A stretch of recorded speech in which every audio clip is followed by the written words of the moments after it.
एक बार फिर से आप सभी का बहुत बहुत स्वागत है। हम अध्ययन कर रहे हैं मती रचित सुसमाचार का और अब समय है कि हम उसके 15वें अध्याय और 21वें वचन से आगे का अध्ययन करें।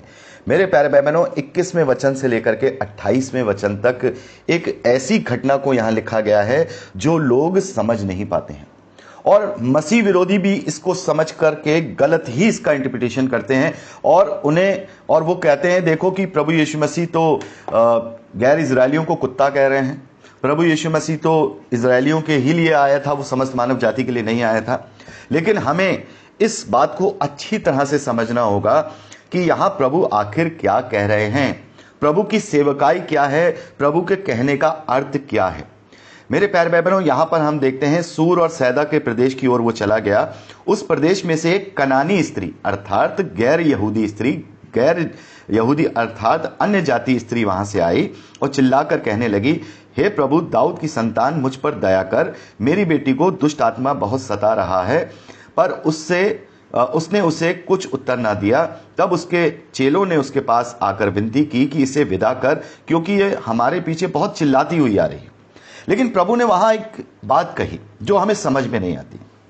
प्रभु ने उत्तर दिया, इज़राइल के घराने की खोई हुई भेड़ों को छोड़ मैं किसी के पास नहीं भेजा गया।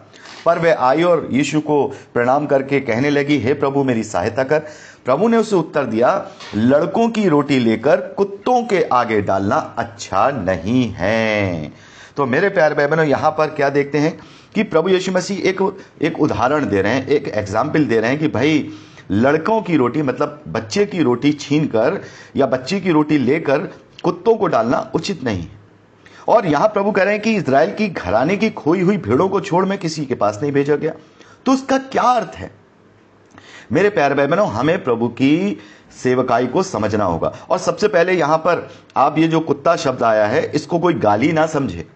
प्रभु यहां उदाहरण दे रहे हैं और कुत्ता जो है यहाँ हमारे इंडिया के अंदर गाली होती होगी, लेकिन ये एक पशु को एक उदाहरण के रूप में दर्शाया गया है। मैं अभी आपको सारी बात क्लियर करूंगा। पहले मैं आपको बताऊंगा कि प्रभु की सेवकाई क्या है। मेरे प्यारे भाई बहनों, परमेश्वर मनुष्य नहीं है जो बदल जाए, वो कभी बदलता नहीं है। जो वो कहता है उसी पर वो अडिग रहता है। अभी प्रभु यीशु मसीह पुरानी वाचा की अधीनता में है। पुरानी वाचा जो परमेश्वर ने मूसा के द्वारा केवल और केवल इजरायलियों के लिए दी थी, वो किसी और के लिए नहीं थी। वो केवल मूसा के द्वारा इजराइल और इजराइल के घराने और इजराइल के 12 गोत्रों को दी थी। और वो सेवा थी कि परमेश्वर उनके संग साथ रहेगा। वो वाचा हम देखते हैं परमेश्वर ने रखी थी। तो अभी तक नई वाचा स्टैब्लिश नहीं हुई है।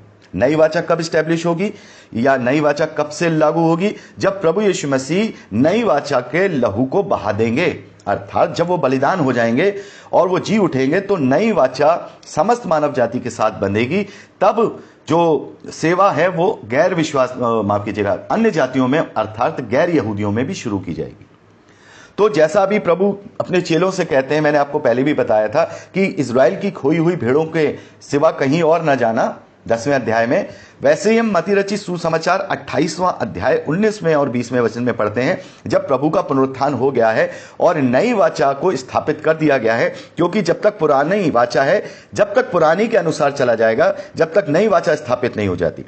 जब नई वाचा स्थापित हो गई तो प्रभु यीशु मसीह ने अपने चेलों को यह आदेश दिया कि सब जाति के, यानी कि सब जाति, ऑल नेशन, सब जाति के लोगों को चेला बनाओ, उन्हें सुसमाचार सुनाओ, उन्हें पिता पुत्र और पवित्र आत्मा के नाम से बपतिस्मा दो। तो यहां हमें समझना होगा कि प्रभु यीशु मसीह की सेवकाई केवल और केवल इजरायलियों के बीच में थी, क्योंकि अभी नई वाचा स्थापित नहीं हुई है। लेकिन उसका बलिदान समस्त मानव जाति के लिए था, नई वाचा का वो बलिदान था। तो यहां पर इसीलिए प्रभु कह रहे हैं कि अभी मेरी सेवा गैर यहूदियों के लिए नहीं है। अभी ये जो मेरी सेवा है ये लड़कों के लिए, अर्थात ये एक उदाहरण दे रहे हैं कि क्या एक लड़के की रोटी हम किसी कुत्ते को दे सकते हैं?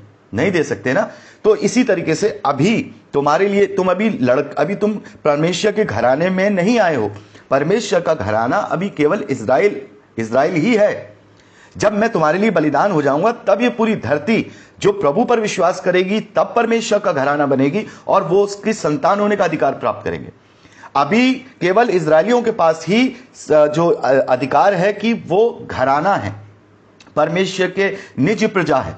तो अभी जो मेरी सेवा है इजराइल की खोई हुई भेड़ों के लिए है, तो मैं ये उचित नहीं होगा कि जो अभी लड़के हैं उन्हें मैं जो उनकी सेवा उनके बीच में कर रहा हूं वो सेवा मैं गैर यहूदियों के बीच में करूं, ये उचित नहीं है। इसका उदाहरण देते हुए प्रभु कह रहे हैं कि जो लड़कों की रोटी कुत्तों को देना उचित नहीं।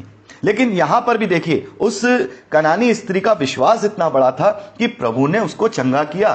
तो इस बात का अर्थ यह कि प्रभु सभी मानव जाति के लिए आया था, लेकिन उसकी सेवा जो उसने सेवकाई की है वो केवल इजराइल और इजराइल की खोई हुई भेड़ों के लिए थी। तो यहां पर हम देखते हैं कि उसने उसे उत्तर दिया कि सत्य है प्रभु, पर कुत्ते भी वे चूर-चार खाते हैं जो उनके स्वामियों की मेज से गिरते हैं। इस पर यीशु ने उसको उत्तर दिया, हे स्त्री, तेरा विश्वास बड़ा है, जैसा तू चाहती है तेरे लिए वैसा ही हो। और उसकी बेटी उसी घड़ी चंगी हो गई। तो परमेश्वर ने यहां प्रभु यीशु मसीह ने बता दिया अपनी सेवकाई के विषय में, और वो स्त्री भी समझ गई कि प्रभु यीशु मसीह की सेवा जो है, जो सेवकाई है, वो केवल इजराइल की खोई हुई भेड़ों के लिए है, लेकिन उसका बलिदान जो है समस्त मानव जाति के लिए है। तो मेरे प्यारे भाई बहनों, मैं समझता हूं कि आप इस बात को अच्छे से क्लियर हो चुके होंगे। लेकिन यदि फिर भी आप में से कोई भाई बहन इसमें कोई और बात को नहीं समझ पा रहा है तो मुझे मैसेज जरूर करिएगा, मैं इसको फिर किसी और दूसरी रिकॉर्डिंग में उसको भी क्लियर करने का प्रयास करूंगा। तो इतना समझ लीजिए कि प्रभु यीशु मसीह की जो सेवा है वो इजराइलियों के लिए थी, लेकिन बलिदान उसका समस्त मानव जाति के लिए है।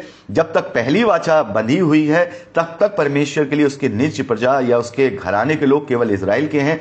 लेकिन बलिदान, प्रभु यीशु मसीह के बलिदान के बाद अब समस्त, चाहे वो गैर यहूदी हो, अन्य जाति हो, जाति जाति, भाषा भाषा, कुल कुल का हो, जो कोई प्रभु पर विश्वास करेगा वो परमेश्वर का घराने का हो जाएगा, उसकी संतान होने का अधिकार प्राप्त करेगा। तो इसी कारण से प्रभु ने यहां पर ये उदाहरण दिया है घराने के लड़के और आंगन के कुत्ते का।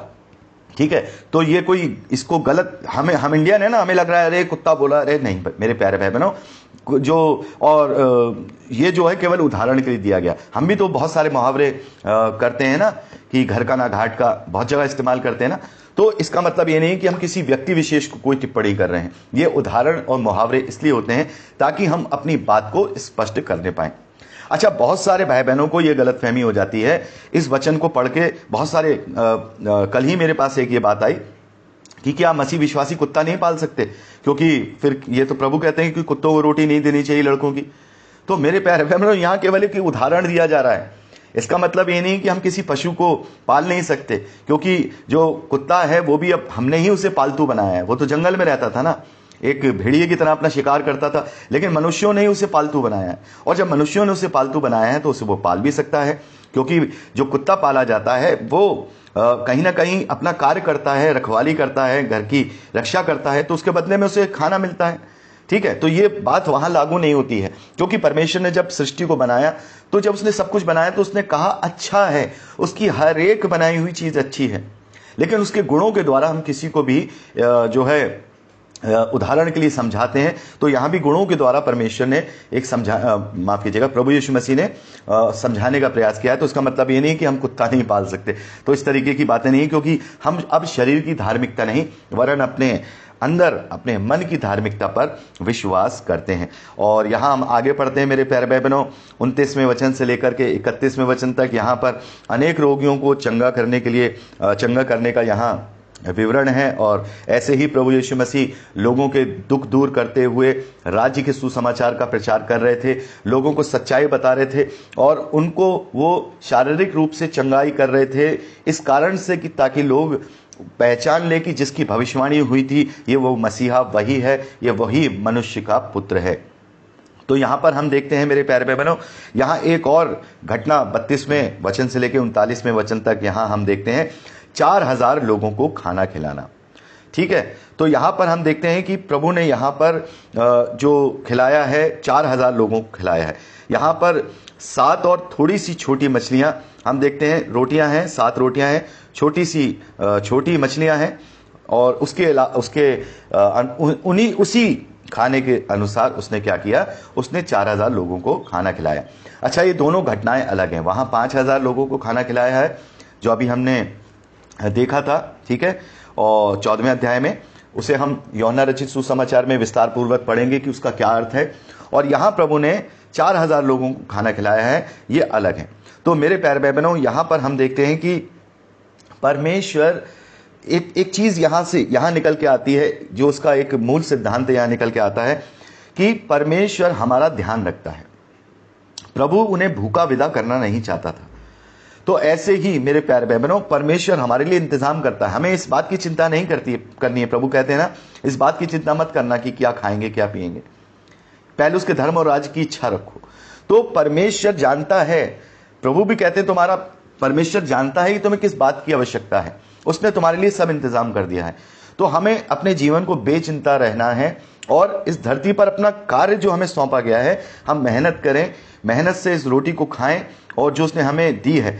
और दूसरी बात मेरे प्यारे भाई बहनों, यहां एक और बात हमें समझनी है कि दुनिया भर की कोई भी भोजन वस्तु आशीष नहीं होती है। बहुत सारे लोग कहते हैं कि भोजन को आशीष कहते हैं, नहीं। आज यहां आपको ये समझना होगा, प्रभु ने इन सब बातों को वस्तुएं कहा है। 6ठे अध्याय में हमने पढ़ा है ना, तमाम वस्तुएं मिल जाएंगी, लेकिन आशीष क्या है? आशीष ये है, वस्तुओं पर आशीष होती है। अर्थात गेहूं आशीष नहीं है, वरन गेहूं की बढ़ोतरी आशीष है। अर्थात जब हम गेहूं को बोते हैं तो वो आशीष नहीं है, लेकिन जब उस पर बारिश होती है और वो गेहूं, एक गेहूं सैकड़ों गेहूं में फलियों के द्वारा जब बदल जाता है, वो परमेश्वर की आशीष होती है। परमेश्वर आशीष देता है फसलों पर, परमेश्वर आशीष देता है रोटी पर, परमेश्वर आशीष देता है तमाम उन बातों पर जो हम इन धरती पर जिन वस्तुओं को इस्तेमाल करते हैं। लेकिन आशीष ऊपर से आती है। इस धरती की कोई भी नाशवान वस्तु आशीष नहीं है, वरन उस पर आशीष होती है, उस पर बरकत होती है कि वो बहुत हो जाता है। जैसे अब यहां पर हम क्या देखते हैं कि थोड़ी सी मछली और 7 रोटी, उस पर प्रभु ने धन्यवाद दिया और परमेश्वर की आशीष हुई कि उससे 4000 लोगों ने खाना खाया। अर्थात वो रोटी और मछली आशीष नहीं है, वरन वो धन्यवाद के साथ जो उस पर परमेश्वर ने आशीष दी, जिससे बहुतायत से लोग तृप्त हुए, उसकी बढ़ोतरी जो हुई, उसे आशीष कहा जाता है। तो यहां पर हमें समझना होगा कि हम वस्तुओं और आशीषों में अंतर रखें। आशीष ऊपर से आती है, वस्तुएं इस धरती की है, और सबसे उत्तम स्वर्गीय आशीषें हैं, सबसे उत्तम आत्मिक आशीषें हैं। ये धरती की नाशवान भोजन हमें प्रभु ने इस बात को समझाया। अभी हम यूहन्ना रचित सुसमाचार 6ठे अध्याय में पढ़ेंगे कि नाशवान भोजन के लिए परिश्रम ना करो।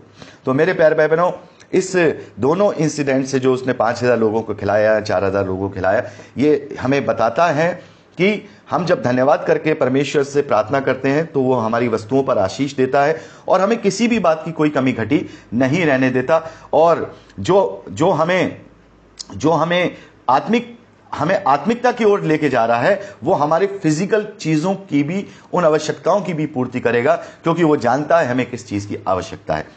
तो मेरे प्यारे भाई बहनों, यहाँ पर हम 15वें अध्याय का भी अध्ययन यहाँ कंप्लीट करते हैं। और अगर कोई बात मुझसे छूटी हो तो आप लोग ज़रूर पूछिएगा। मैं आपको सभी को एक रिकॉर्डिंग में आगे आने वाले समय में वो बताने का और समझाने को क्लियर करूँगा। तो अब हम आज के लिए इतना ही है मेरे प्यारे भाई बहनों। आगे की अध्ययन को अब हम परसों करेंगे। तो आज के लिए इतना ही। परमेश्वर हम सबको बहुत बहुत आशीष दे। Praise the Lord. God bless you.